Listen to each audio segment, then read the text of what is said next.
Thank you very much, Kieran, and good morning, everyone. I'm delighted to be here and thanking the organisers and AFRIC again in particular for the kind invitation. So I was asked to share some of our recent research from NICE, our nutrition centre at Ulster University. So we've jumped right up to the north coast, to the far end of the extreme from where Mairead is down in Cork. So I came up with a title about building an evidence base for mandatory bio or fortification of vitamin D across the entire food system, fitting in, I suppose, with today's theme. And what I like about particularly pulling these talks together is it gives you a chance to reflect. And this is where my, I suppose at the beginning of my PhD and throughout it, where my vitamin D journey really began. And working alongside colleagues in Ulster here in NICE as well as UCC on an FSA or 2 FSA funded studies looking at the dietary requirements for vitamin D. And in particular, part of my PhD was delving into this data from the randomized control trials in a bit more detail to look at the effect of BMI or adiposity and body size overall on individuals' vitamin D status and the response to supplementation. What we found was in older adults really in particular, that there was a negative association agreed with most of the literature at that stage between BMI and 25 OHD. So the higher your BMI, the lower your vitamin D status.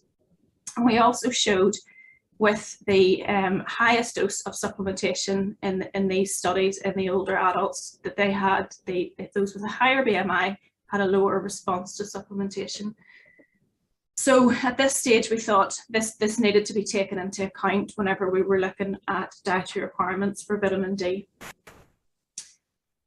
This was quite a good time and an exciting time, I suppose, to be involved in vitamin D research. And as Mairead already alluded to in her excellent presentation, we had the update from the US recommendations back in 2010, 2011, followed by the UK and most recently updated guidance for older adults in Ireland. So it was really exciting to be involved in vitamin D research at that time, and like following that journey along the way, and it's really reassuring to see increases in these recommendations that have come out over time. Unfortunately, though, we still know that more than 4 out of 5 adults, and this is UK data, but it's a similar picture across Ireland as well. We know that people are not meeting that target, the individual target of 10 micrograms per day. So we know that we need more food-based strategies and fully supporting Mairead's call to action there from the end of her talk. I'm not going to dwell too much. Mairead again nicely covered the background and why we need vitamin D. We know we need it for musculoskeletal health and immune health, and I'm not going to touch on that throughout my presentation, but I want to just focus on some of the work that we've been doing here at NICE on biofortification, look at a couple of key population groups, and then finish very briefly with some information or new data on supplementation. So one of the first biofortification studies that kind of followed on from my PhD journey and into my early postdoc career was looking at cow's milk as a potential vehicle for fortification. And unlike the super milks that would be widely available in the Republic of Ireland, they're not so widespread in use in the UK. So these throughout this PhD that was conducted, it was an industry-funded PhD by Dr. Ruth Weir, you can see on the slide.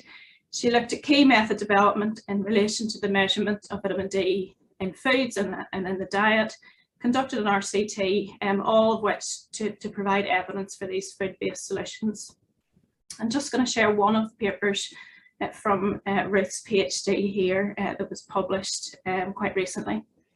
So we looked at initially to benchmark the levels of vitamin D within milk, and just to take you through this graph without going into too much detail, Overall, what we saw when we sampled from 2 processors here, albeit this was only in Northern Ireland processors, but we saw a much higher level of vitamin D in milk than is currently reported. This is just vitamin D3, but much higher than what is currently reported in food composition tables. So we really concluded from this data that further analysis was warranted on the vitamin D content of our foods and milk in particular. We then took this a step further with our nationally representative survey data, the Ndns Survey, and this was from years 1 to 4 at the time. And at roughly the average vitamin D intake sitting at around 2 micrograms per day, fairly low that we're all familiar with seeing. We then modelled the impact of fortified milk basically on current consumption levels, and we looked at fortification levels of 1, 1.5 and 2 micrograms per 100 grams or mils of milk. And what we found that based on the consumption levels at the time, that vitamin D intake could increase by considerably up until close to 6 micrograms per day, which would be enough for 12% of the population to meet that RNI. So this is further data aiding in the food fortification scenario, particularly for cow's milk.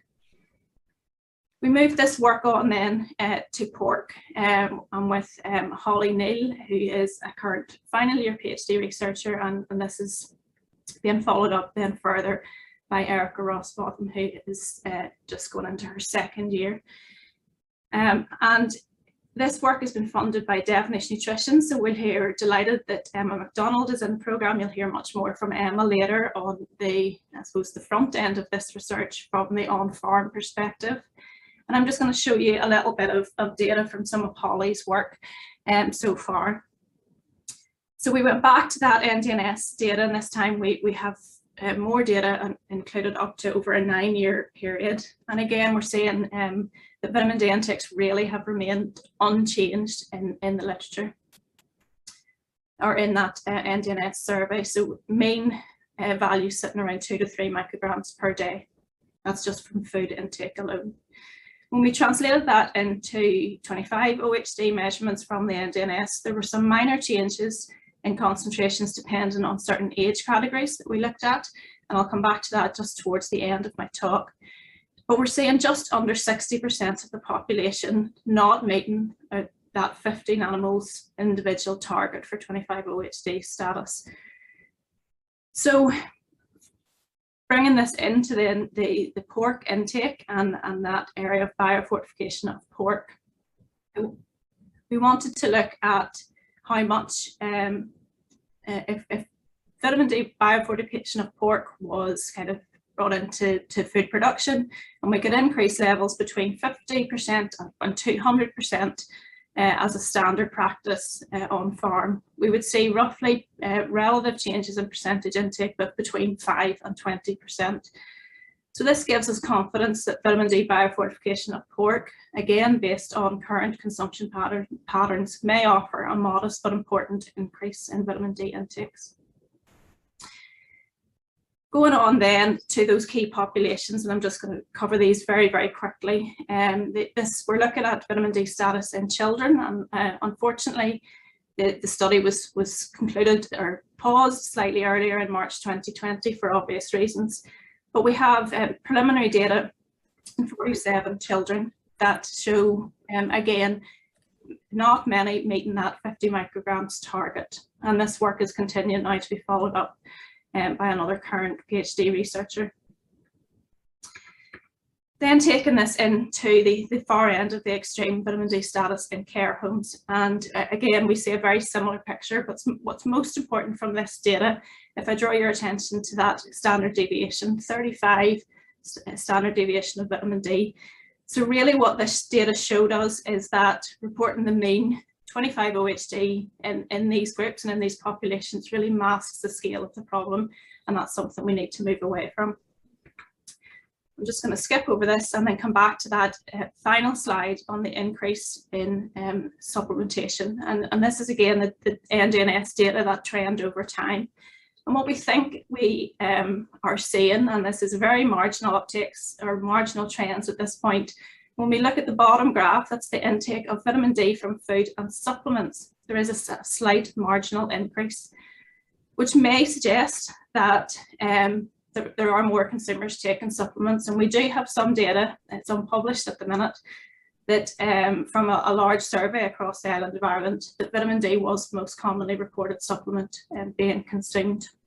So this is potentially a post-COVID heightened interest in supplementation use, and whether that bears out in any future data, that's yet to be seen. But we do know that vitamin D supplementation at the required levels on top of that basal diet can be cost effective, particularly for older adults.